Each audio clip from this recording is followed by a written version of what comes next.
Cal Isaacson has been digging in the dirt and working with wood since he was a young farm boy growing up in east central Saskatchewan.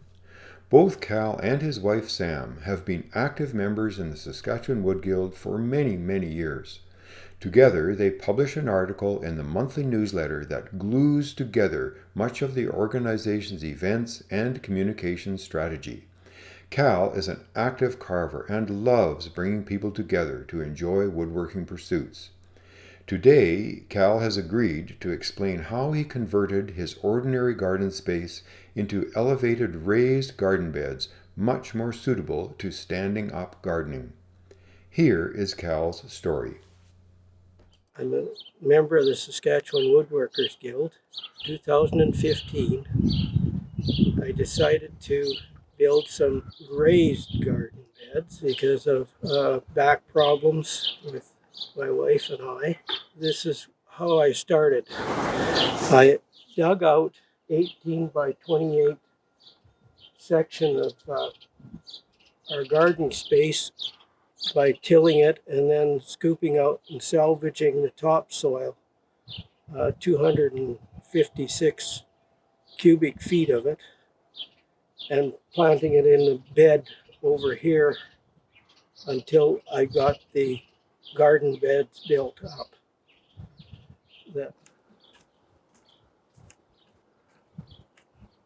When I started building these beds, I wanted something that's a full 4 by 8 feet on the inside. And the floor is 3/4 inch treated plywood, and it's supported by 2 by 4s on edge here in these 4 places, attached to the post. And there's a 2 by 8 notched out for these 2 by 4s across here and the middle and the other end.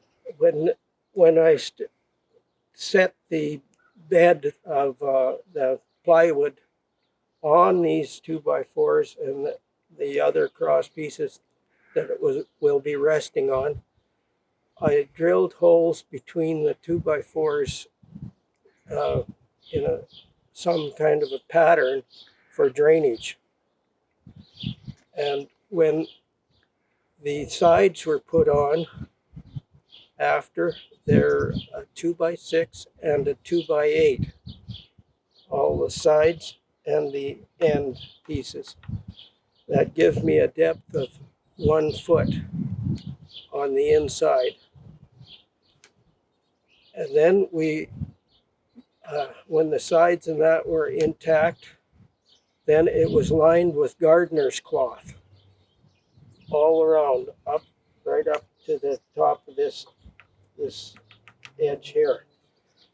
And that allowed me to put the soil in without leakage and drainage, and it still allowed it to be drained very well. Once this gardener's cloth was in, but I put in a layer of 1 inch layer of sand in the beds to allow drainage. Then I put the reclaimed garden soil in from my pile in this other bed into the raised beds up to the top of this area. So it would give me a foot deep bed. When the beds were filled, I checked the height of my bed for comfortable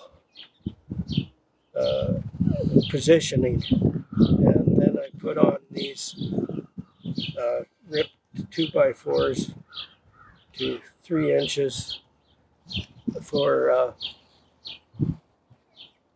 comfort in leaning and while you're working and reaching into the bed. It gives you a good working height for tilling the bed and also for planting and weeding. It's excellent height, 39 inches for us shorties. Both Sam and I are uh, not much above 5 feet,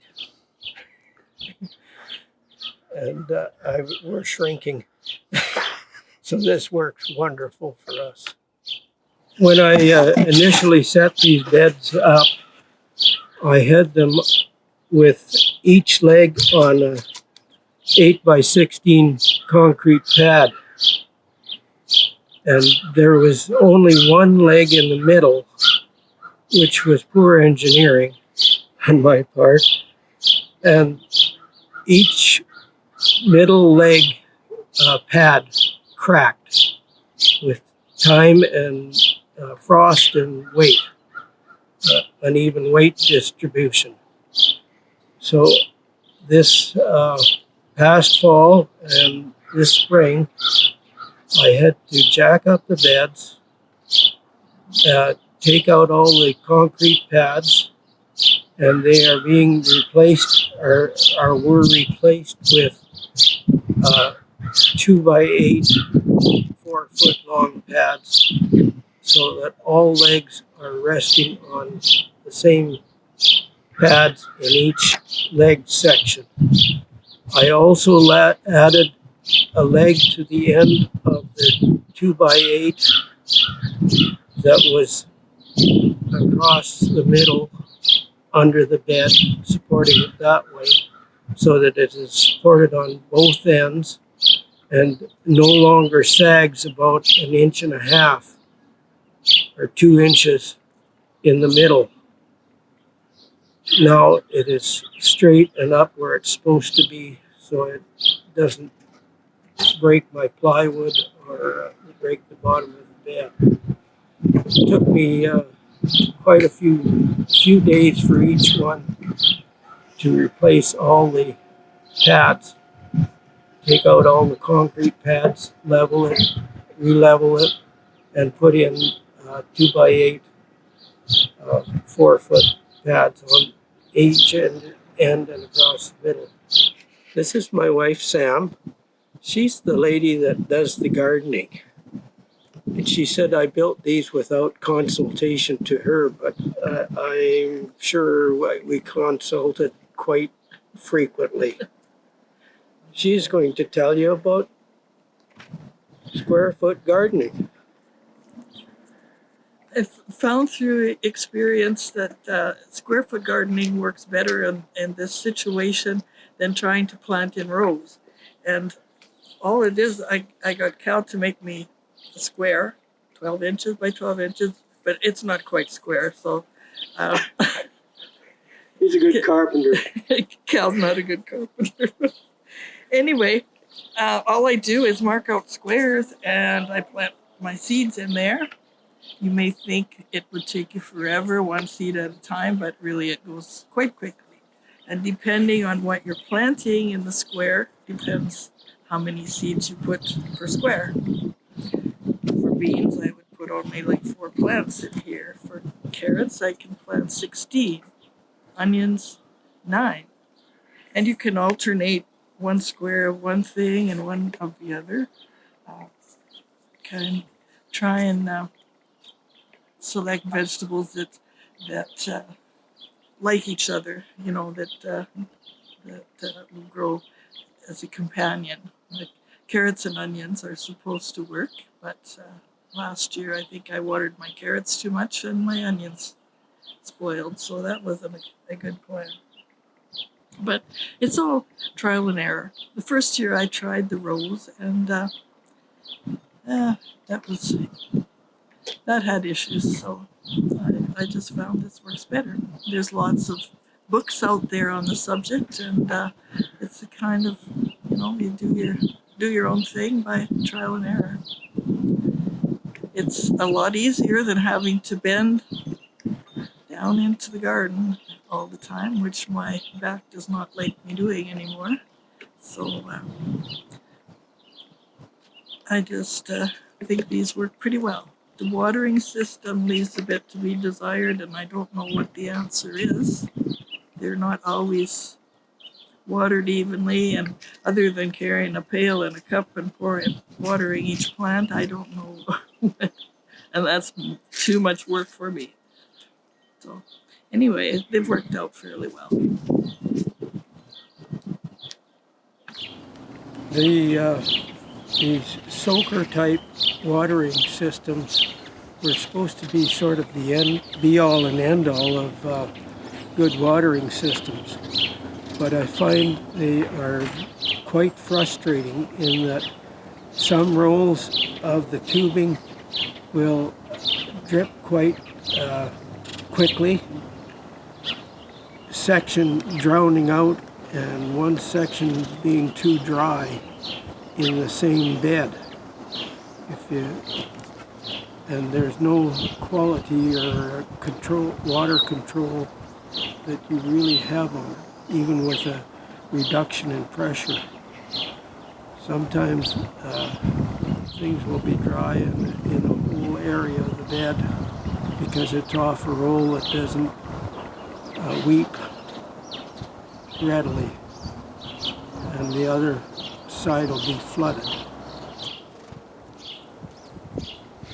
I was asked by one of the guild members, how do you get your tiller up onto these beds to till them? I kind of laughed because this little fork that I got from Lee Valley Tools, I can drop it down 8 inches or 9 inches and till.